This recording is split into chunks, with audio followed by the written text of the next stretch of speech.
Eu não sei se isso foi previsto.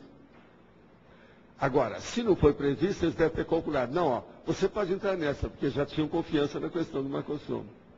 Entendeu? Então isso aí, tudo está para ser estudado, Felipe. Então, nesse sentido, será que nós poderemos colocar a condição de pré-mãe, em termos de macrosoma, não sendo obrigatória, mas dentro do macrosoma? É possível ter, mas tem uma coisa mais séria que isso. Categoria? Tem uma coisa mais séria que eu já tinha recomendado o povo para estudar macrosoma através desse indício, cosmoconsciência. Se tem uma cosmoconsciência que a vida da pessoa foi útil, positiva, equilibrada, aquilo lá pode ter sido macrosoma. Para chegar na cosmoconsciência. E destas 6 categorias, qual é que pode facilitar ainda mais? Eu não estou colocando tudo aqui não, eu coloquei alguns para a gente estudar. Você entendeu? Tem muito mais coisa nisso. Estou falando aqui um que não está aí. Entendendo? Você entende o que é cosmoconsciência.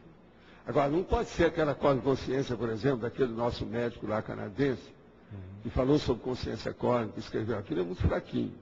Entendeu? Ele achava até, por exemplo, que o próprio Balzac teve cosmoconsciência, para ter aquela visão de conjunto. É isso que o Roberto Almeida estuda, que é a cosvisão.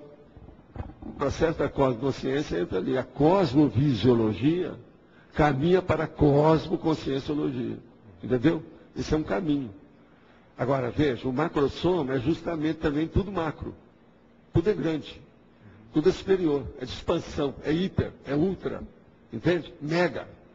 Então, esses megas todos nós ainda temos que estudar muito. Tem muita coisa aí para ser vista. Obrigado. Tá? Aldo, você acompanhou o período da pré-ressoma do Chico. Como que é essa constituição do macrosoma nesse período da pré-ressoma? O caso dele é o seguinte. Ele tinha muita cicatriz de psicossoma. Então foi colocado a ele e arranjar uma coisa numa família que todo mundo era retaco mais forte. Mas teve gente, por exemplo, o próprio Chico teve irmão que suicidou. Ele não falava nisso, ele não tocava muita coisa da família, porque a família é muito extensa, muito grande. Mas tinha gente também de todo tipo lá dentro, entendeu? Agora outra coisa, ele tinha uma miscigenação. O Chico era mulato. Você sabe isso? Potencializa o processo racial, a eugenia, a constituição física, isso tudo não pode ser esquecido. Hoje, nós temos aí o processo da biotecnologia, que está estudando isso. A eugenia foi prostituída, acabaram com ela, os nazistas acabaram com aquilo. Mas a biotecnologia está falando nisso. Por sinal, o livro que eu arranjei para você, o Simonton, está falando isso tudo aí. Ele não fala em biotecnologia, mas fala sobre eugenia lá, para estudar o processo de gênese. Agora, ele estava lúcido na pré-ressoma, o Chico? Como que ele influenciou Não, esse ele tinha medo disso, porque ele já tinha passado uma fase na adolescência dele, que ele ficou doido, né? Ele estava totalmente tirado. Devido ao problema mesmo de desenvolvimento parapsíquico por causa do passado dele. Não, mas eu digo no intermissivo, na pré-ressoma dele, ele estava lúcido? Na pré-ressoma, aquilo ele estava numa lucidez, vamos dizer, aceitável, razoável. Entendeu como é que é? Igual a porção de gente que eu conheço aqui que estava nisso. Entendeu? Razoável, está tudo aqui. Entendi. E hoje, às vezes, são até muito brilhantes. Agora, outra coisa. Só para dar um parênteses. Muitos de nós, quando a gente aparecia fora do corpo, você está entendendo? Você estava fora do corpo, na intermissão, quando a gente chegava perto de uma consciência, uma boa parte de nós aqui, ó, éramos consciências. Sim. Vamos examinar bem isso. Sim. A energia não era agradável. Agora, uma das coisas mais assim, contraditórias e difíceis, é a vozinha que a neta gosta tanto. Ela morre e vem com a energia toda negativa em cima da neta. Aí vem a neta, gente, eu sempre amei a minha avó, como é que eu posso odiá-la? Então, esse é um drama que eles ainda não levaram para o cinema. Entendendo? E é uma coisa que acontece muito. Porque você sabe, a dessoma ninguém morre, né? Ninguém morre real. A consciência continua. Entendi. A dessoma é a desativação do corpo. E a pessoa não muda. Ela é a mesma coisa. Se a pessoa se mudasse de dimensão e virasse serenão, bora. Não existe isso.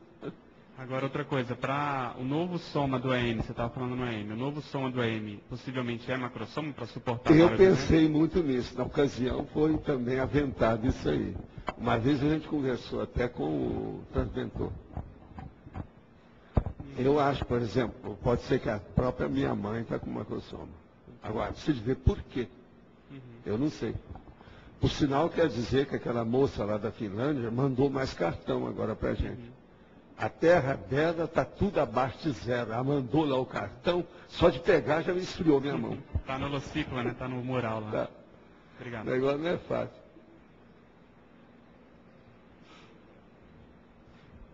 Valdo, na página 67, em caracterologia, sim, aqui do macrosoma hiperlúcido, você fala que é o homem cérebro sem traumas, o cérebro funcional. É, o homem sem traumas de funcionamento de alto nível contra equipamento intelectual. Eu quero dizer o seguinte, cérebro sem traumas. Uma pessoa pode ter trauma físico, até uma concussão cerebral, concussão cerebral, mas ela não tem trauma. Vê se me entende. Entendeu ou não? Uma pessoa pode ter uma concussão cerebral e funcionar direitinho. A lucidez não perder nada. Então o hiperlúcido supera isso tudo. É isso que eu quero entender. O quanto que o cérebro, quanto que o hiperlúcido depende do cérebro? Quanto? Porque tem aquele fenômeno que você já falou, e da neurologia, né? Da pessoa que ela tem 50% do cérebro. Olha, o hiperlúcido é aquela pessoa que, se ele for trabalhar, ele está sempre nas cabeceiras. Então, por exemplo, ele vai entrar no comércio. Ele não vai fazer uma clientela, ele faz o comércio. Você entendeu ou não? Ele cria o comércio, não existe, ele cria. Outra coisa, ele não come o mel, ele come a abelha. Você está entendendo o nível? Você tem uma ideia da expansão da ideia. Então, veja, esse povo todo, muitos deles que eram de base psicomotriz, entraram no belicismo. Ao caso do Carlos Magno, seria um troço desse. Mas agora, o hiperlúcido já é outra coisa, ele já superou isso tudo. Está por cima. Então, por exemplo, essa hiperlucidez deve ser uma característica já da maioria dos evoluciólogos. O que você acha? Eu acho que sim. Isso que eu fico pensando. Se você fala lá do serenão, que era oligofrênico, o cérebro daria em tese todo alterado e ele tem lucidez. Eu acho que ele, como oligofrênico, ele deu uma geral para todo mundo, inclusive para as consréias, tudo aquilo. Mas eu acho que quem gostou mais disso para poder entender foram os evoluciólogos. Era muita gente que ia atrás do reorganizador. Eu sei. Nessa minha vida, nesse corpo aqui, que eu tenho lembrança, onde eu vi mais evoluciólogos junto, foi quando houve o negócio do reorganizador. Então, eles queriam saber daquilo, porque devia de ser instigante para eles saber, né? Que seria um próximo passo de um desafio fora de série, né, que eles teriam na frente. Então, o processo de dominar o corpo é uma coisa muito séria.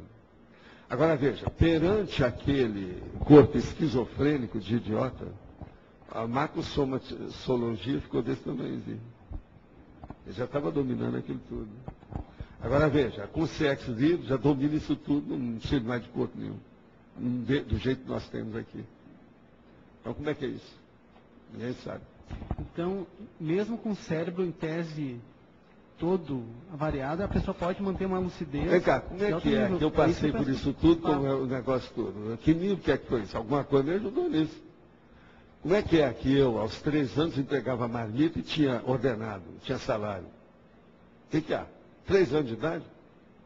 Porque o cara não podia sair de casa. A pensão era um pouco longe, tinha vários quarteirões. Então, toda vez eu pegava lá e levava a comida para ele. Ele me dava uma nota. Com aquela nota, eu já comprava as coisas.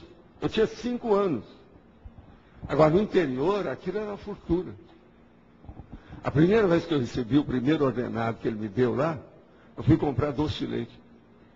Me deu uma dor de barriga, que não foi fácil. O menino, né? Tá criança, né? Reação. Isso eu não posso lembrar até hoje. Aí a minha mãe falou assim, olha, você tem que pensar um pouco o dinheirinho que você está recebendo. Entendeu? Agora, eu tinha já reservado para comprar revista, assinar revista, comprar livro, que eu queria. Entende? O meu negócio era isso. Eu imaginava sempre as paredes lá de casa cheias de livro, só estante, todo lado. E eu passando no meio. Agora, uma vez eu falei isso para minha mãe, ela falou assim, não adianta nada disso, você tem que ler os livros. Não, mas se eu ver aqui, isso vai me dar força. Entendeu? Agora, eu era um catatal. Eu era grandinho, que eu era mais alto. Entende? Então, isso pode ter influído um pouco. Porque eu nunca tive problema para estudar. Não é que é isso? Eu nunca fiquei dependente de qualquer coisa, nunca tirei nota baixa de nada, nunca fiquei reprovado de nada, nunca fiquei segunda época de nada. Outra coisa, na medicina, do segundo ano em diante que eles estavam permitindo, eu nunca fiz mais prova oral, nunca mais. Eu fiz o curso sem prova oral. Eu passava tudo na escrita, direto. Entendeu? E outra coisa, trabalhando sem parar. Como é que é isso? Eu trabalhava em 2 lugares.